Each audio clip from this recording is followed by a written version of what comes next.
How many of you share my awkward experience? You have friends coming into Hong Kong for the first time and ask you to recommend a place where they can go and learn about local design and designers.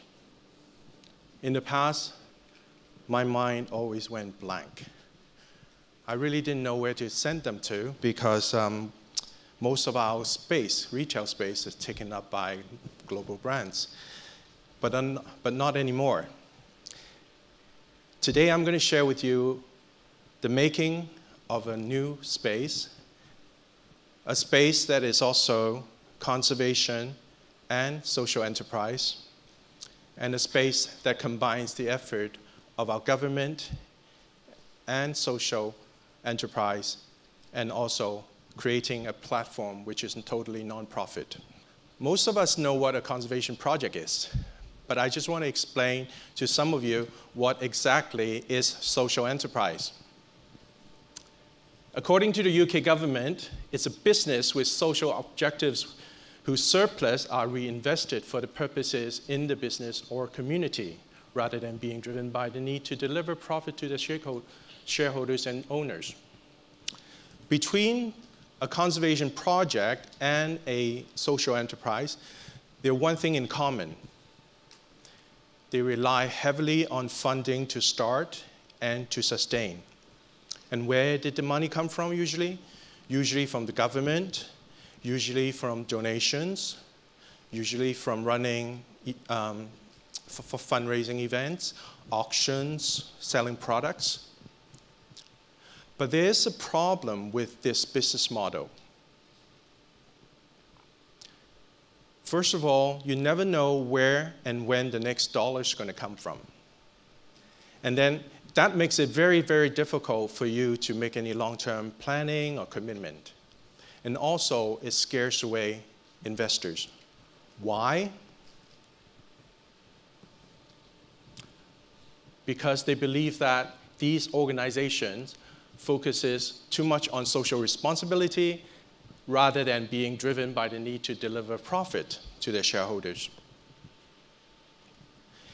When I Google social enterprise or non-profit social enterprise, I found a great number of articles talking about the challenges and the failures of these organizations. Is social enterprise destined to fail? Personally, I don't think so. Not unless you run it like an actual business. An opportunity came up 4 years ago. There was this vacant piece of land sitting in the middle of our city and a very, very expensive property right between Lan Kwai Fong and Soho along Hollywood Road. It's been sitting there for about 12 years, vacant and unused. Normally, our government would sell it to a developer, make a bundle, and then turn it into another residence, high-rise. But they didn't do that. Why? Because this place has history. In 1889, it was the Central School. That was the very first school in Hong Kong history that offered Western education. When it was completely destroyed during the Second World War, the UK government built the very first police married quarter, providing residence for our young policemen. So that was another first. But after the families moved out in the year 2000, it was left there vacant and unused, and the government really wasn't sure what to do with it. It was Mrs. Carrie Lam, our former Secretary of Development, who really took a brave move and made a brave decision. This decision is going to change and will change the creative ecology and landscape of Hong Kong. She fully understood that the biggest challenge of Hong Kong designers are space. So the government threw out a challenge and said, how do you turn a heritage site into a sustainable commercial platform that benefits the design society? Like I said, the biggest challenge for the local designers are rent. The rents here in Hong Kong, I'm sure you all know, is so high that none of our designers can ever afford to have their own space, have a little retail space to showcase their work, showcase or sell their products. That really limited their career growth. So once we get rid of this, we may be able to help them a little bit. And what also prompted the government to entertain this idea, it was a program happened 5 years ago. During one of our annual Business of Design Week, a concurrent program called Detour, the former organizers, the Ambassador of Design, asked the government to open up the site for our young designers to go in and play and express themselves creatively.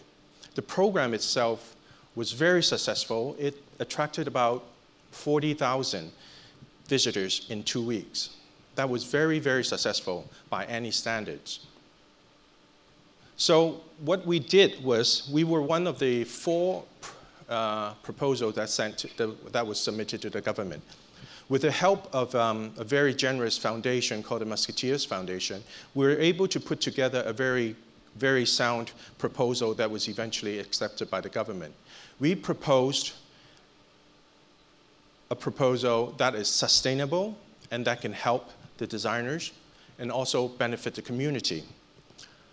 I only have 15 minutes, so I'm not going to go into the details of every single one of our proposals, but I'll just show you a brief introduction of our business plan. What we proposed to the government was, we divided our site into 3 sections. One is for events and community use. 25% goes to commercial operators, restaurants, bookstores, retail space. These spaces and these operators actually can bring in regular revenue and also regular high-quality customers to our site. And then the 55%, we use it to nurture over 100 designers and let them open the very first shop and very first showcase in their career. On top of that, we proposed to the government that between the 2 buildings, we built a connection bridge. That bridge provided a roof garden, which is very nice. You should go and have a look.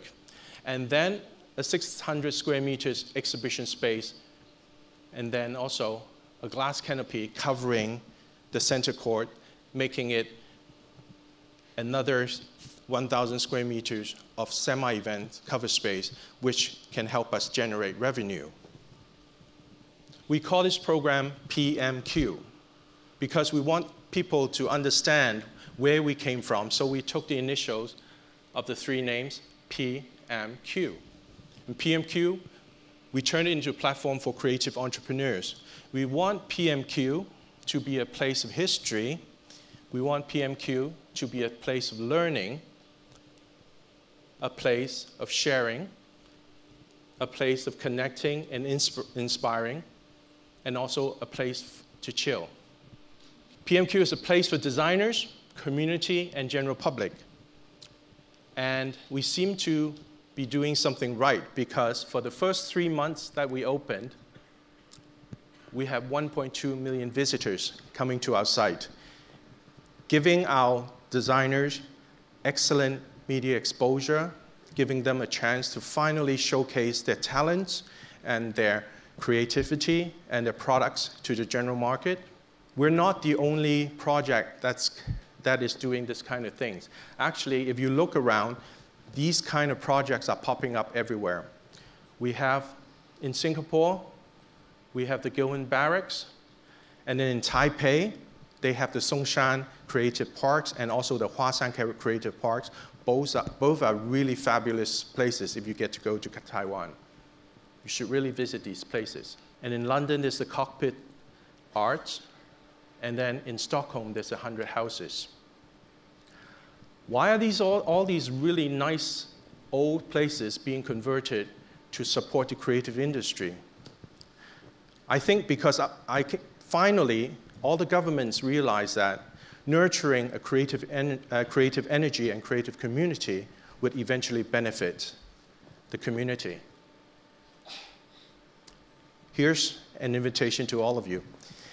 If you're a designer, if you want to showcase your work, if you want to test out your business model, if you want to just basically try out and see if your model works or your product works in Asia or in Hong Kong, if you are in an organization wanting to connect, wanting to work with us, bringing education programs or exchanging programs so that both design communities can benefit from this collaboration, we ask you to call us. Let's create a place for co-creation. Let's create a place for designers and also for the community. The reason we are all doing this, I believe, is because we all believe that creativity opens up one's mind. And then design is a powerful tool for building a strong economy. Thank you.